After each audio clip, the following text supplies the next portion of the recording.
ఉత్తరప్రదేశ్ చెందిన సువాస్ ఎల్వై జీవితం వికలాంగులకు ఆదర్శమని జిల్లా కలెక్టర్ ఇలా త్రిపాఠి తెలిపారు. అంగవైకల్యం అనేది ఎవరికి అడ్డు కాదని, ఉన్నత శిఖరాలు అధిరోహించడానికి వైకల్యం అడ్డురాదని ఆమె అన్నారు.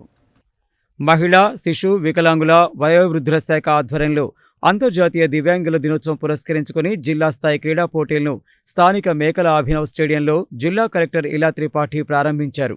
ఈ సందర్భంగా ఆమె మాట్లాడుతూ ఉత్తరప్రదేశ్ చెందిన సువాస్ ఎల్వై జీవితం వికలాంగులకు ఆదర్శమని, ఆయన టోక్యోలో జరిగిన పారా ఒలింపిక్స్లో 2 సార్లు మెడల్స్ సాధించి దేశానికి వన్నె తెచ్చారని అన్నారు.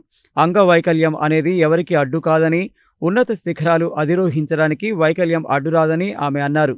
జూనియర్, సీనియర్ దివ్యాంగులకు ఆటల పోటీలు నిర్వహిస్తూ జిల్లా స్థాయిలో గెలుపొందిన క్రీడాకారులను ఈ నెల 25 నవంబర్ నుండి జరిగే రాష్ట్ర స్థాయిలో దివ్యాంగుల ఆటల పోటీలకు పంపించడం జరుగుతుందని పేర్కొన్నారు.